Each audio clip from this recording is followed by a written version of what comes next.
C'est l'heure de vous informer, mesdames et messieurs, voici les principaux titres de cette édition. Première rencontre du gouvernement, la première ministre Judith Suminwa a réuni ce mardi 4 juin à l'immeuble du gouvernement les membres de son équipe. Il s'agit d'une réunion de prise de contact depuis sa nomination. Suite et fin ce mardi 4 juin de l'examen national de fin d'études primaires édition 2024. Cap maintenant les épreuves scolaires de fin d'année. Mais comment s'est déroulé ce test? Certains élèves le diront dans ce journal. C'est déjà la saison sèche, une période marquée par l'absence de pluie et de perturbations qui entraînent certaines maladies. Quelles sont les précautions à prendre contre certaines maladies saisonnières? La réponse d'un médecin dans ce journal. Très heureux de vous retrouver. Le gouvernement Suminwa sera investi au plus tard le 11 juin prochain. C'est Vital Kamerhe, le président du bureau de l'Assemblée nationale, qui l'a confirmé hier à l'issue de l'audience lui accordée par le chef de l'État Félix Tshisekedi à propos des frustrations au sein de l'Union sacrée après publication du gouvernement central. M. Kamerhe dit avoir reçu des assurances du président de la République. Première rencontre du gouvernement, la première ministre Judith Suminwa a réuni ce mardi 4 juin à l'immeuble du gouvernement les membres de son équipe. Il s'agit d'une réunion de prise de contact devant lui permettre de mettre la dernière touche sur son programme et établir le lien entre le membre du gouvernement avant le grand oral devant l'Assemblée nationale.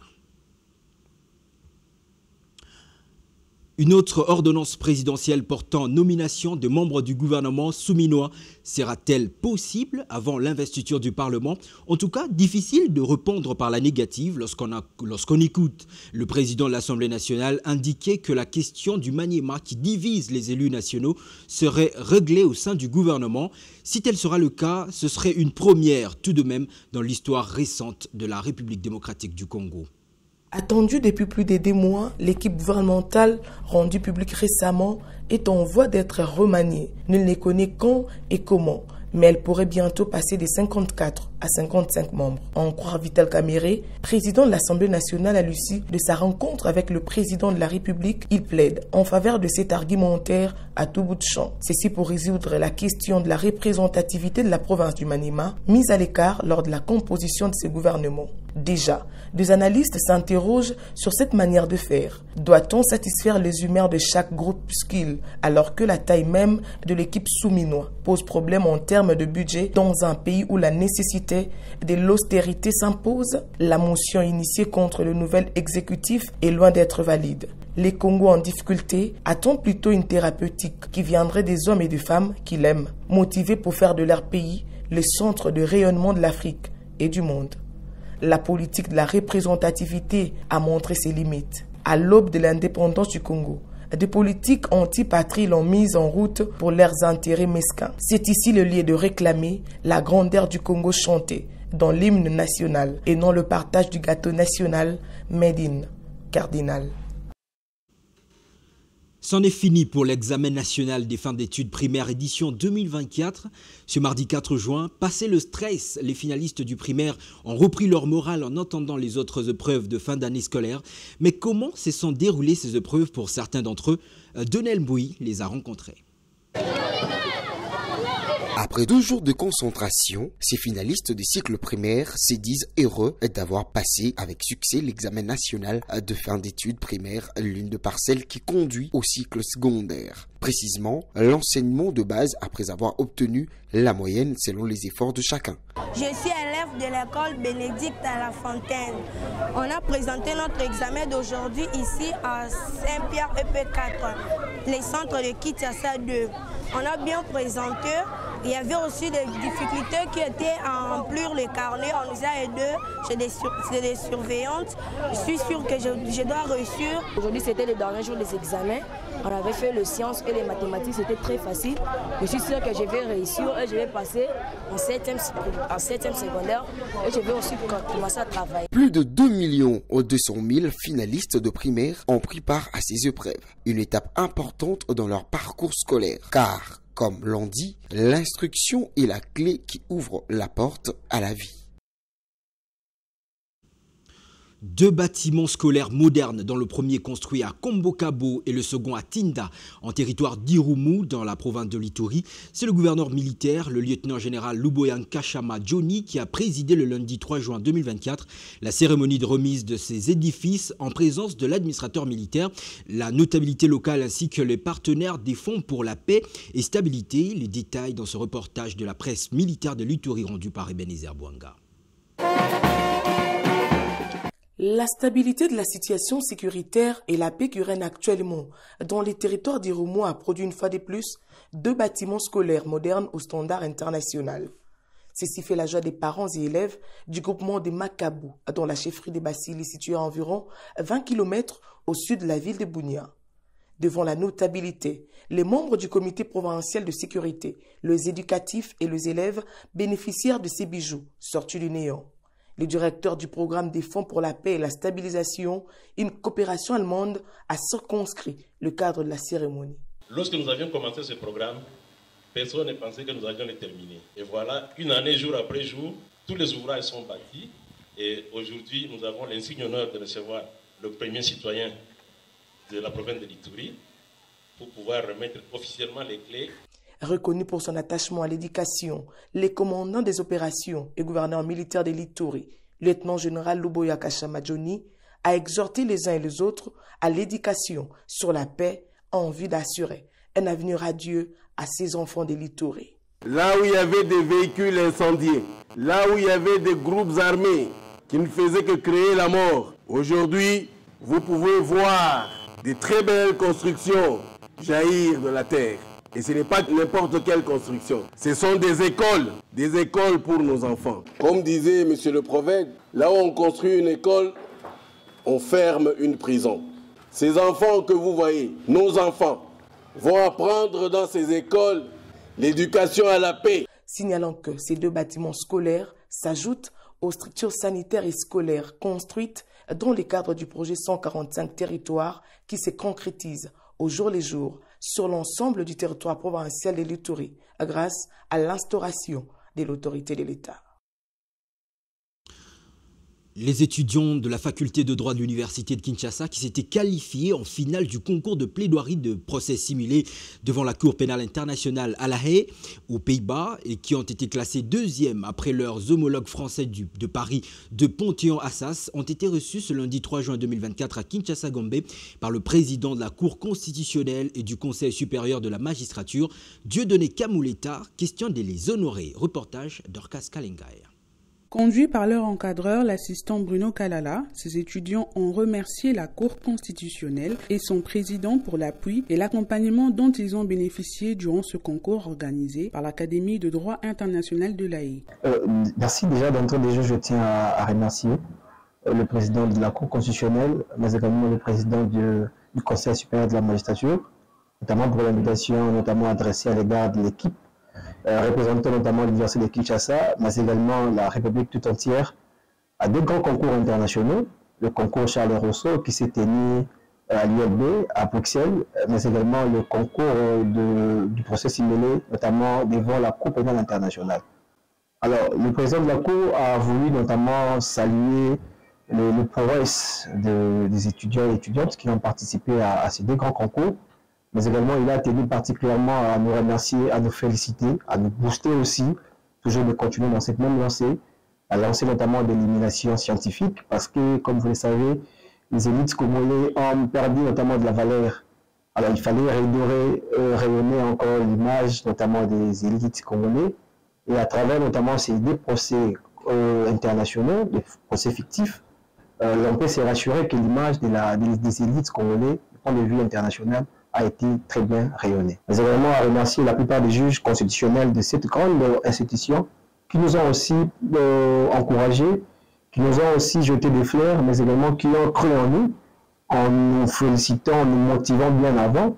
Et cela justifie également la présence de l'équipe ici, parce que l'équipe est venue également dire merci à la Cour constitutionnelle qui nous a accompagnés moralement. Dieudonné Kamuleta et ses hôtes ont également évoqué les réalisations de la Cour constitutionnelle et le progrès du système judiciaire congolais. Le président de la Haute Cour a prodigué quelques conseils à ses futurs juristes qui ont vendu une image positive de la RDC, question de baliser leur avenir dans le monde du droit. La délégation de ces étudiants a été composée de Maxime Kitenge, Deborah Sabanga, Shekina Mujinga, Christopher Mpiana et Ben Mutombo.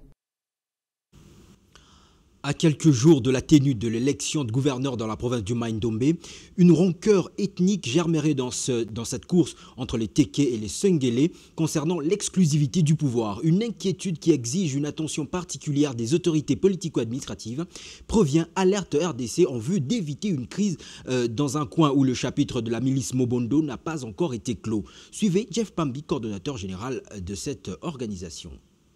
Et ce qui se passe aujourd'hui à Inongo, sur le choix du prochain gouverneur de la province, est en train de nous inquiéter parce que il commence à germer une sorte de rancœur ethnique. Et vous verrez qu'il y a les Teke, pour ne pas les citer, et les Sengele qui commencent à s'élever les uns contre les autres. Et parce que ce sont elles qui devraient désigner le gouverneur cette fois-ci, et laisser le tour des autres.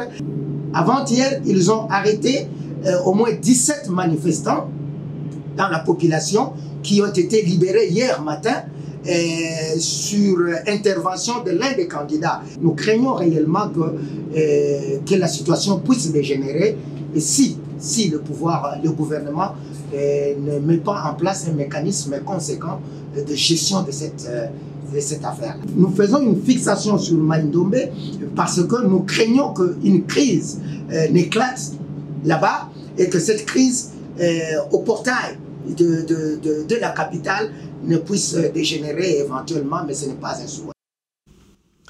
C'est déjà la saison sèche dans la partie sud-est, au centre et dans l'ouest de la RDC, une période marquée par l'absence de pluie, des perturbations qui entraînent certaines maladies.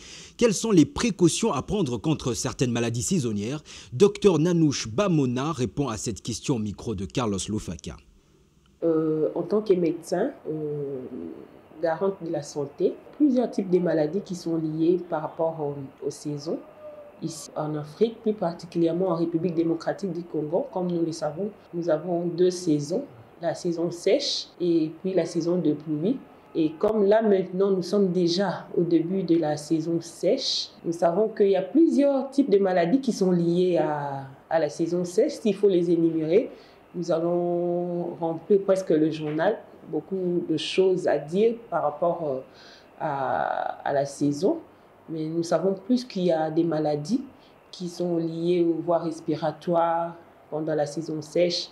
Il y a des maladies qui sont liées au niveau de notre système oral. Il y a des maladies qui sont liées par rapport aux poussières sur la peau. Donc, il y a plusieurs types de maladies que nous pouvons contracter pendant cette saison sèche. Pour moi, en tant que corps médical, l'automédication n'est pas une bonne chose. Il faut toujours s'y rendre à l'hôpital pour que le médecin vous voie, afin de vous prescrire quelque chose contre tout ce que vous avez, comme grippe, toux, fièvre. Ce sont des infections qu'il faut vraiment combattre.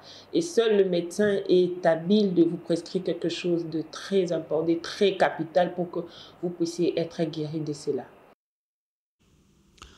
Sadio Mané forfait contre la RDC à 3 jours du match crucial de qualification à la Coupe du Monde mondiale 2026 opposant les Lions de la Teranga du Sénégal, le Léopard de la RDC.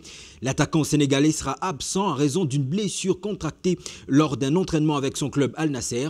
Une nouvelle qui tombe à point nommé pour la sélection congolaise qui sera reçue par sa correspondante sénégalaise. La perte de Sadio Mané, connu pour son talent et son leadership sur le terrain, représente un défi de taille pour le sélectionneur Aliou Cissé. Mané, avec son expérience et sa capacité à changer les cours d'un match, est un élément clé de l'équipe sénégalaise. Son absence obligera Cissé à réviser ses plans tactiques et à trouver une alternative capable de combler ces vides. Les fans sénégalais ont exprimé leur déception sur les réseaux sociaux, tandis que les analystes sportifs se sont lancés dans des spéculations sur les options possibles pour remplacer Mané. Parmi les noms mentionnés figurent Ismaïl Lassar et Keïta Baldé, 2 attaquants talentueux qui pourraient se voir confier davantage de responsabilités. Nous savons que retourner à la prochaine Coupe du Monde passe par faire un bon résultat, que ce soit contre la RDC, que je signale qu'ils ont fait une très bonne CAN. Ils sont dans une très bonne dynamique aussi. C'est une équipe qu'on respecte. Pour la RDC, cette absence pourrait être perçue comme un avantage. Les Léopards, actuellement en stage intensif au Maroc, espèrent capitaliser sur cette opportunité pour renforcer leurs chances de qualification. Cependant, le sélectionneur congolais Sébastien Desabre a averti son équipe de ne pas sous-estimer le Sénégal, même sans Mané. L'absence de Sadio Mané est indéniablement un coup dur pour le Sénégal, mais elle ouvre également la porte à d'autres talents de se distinguer lors de cet affrontement, car le Sénégal dispose de beaucoup d'autres stars évoluant dans les hauts niveaux. Les matchs contre le RDC s'annoncent désormais plus incertains et excitants, promettant une bataille acharnée entre des équipes déterminées à obtenir leur place pour la Coupe du Monde 2026. Ce journal est terminé. Revoici ses grandes lignes. Première rencontre du gouvernement de la première ministre Judith Suminwa a réuni ce mardi 4 juin à l'immeuble du gouvernement les membres de son équipe. Il s'agit d'une réunion de prise de contact depuis sa nomination. Suite et fin ce mardi 4 juin de l'examen national de fin d'études primaires édition 2024. Cap maintenant les épreuves scolaires de fin d'année. Mais comment s'est déroulé ce test? Certains élèves ont répondu à cette question dans ce journal. C'est déjà la saison sèche, une période marquée par l'absence des pluies et des perturbations qui entraînent certaines maladies. Quelles sont les précautions à prendre contre certaines maladies saisonnières? Vous avez suivi la réponse d'un médecin dans ce journal. Merci de nous avoir suivis et excellente suite de programmes sur Congo 26 Télévision. Au revoir.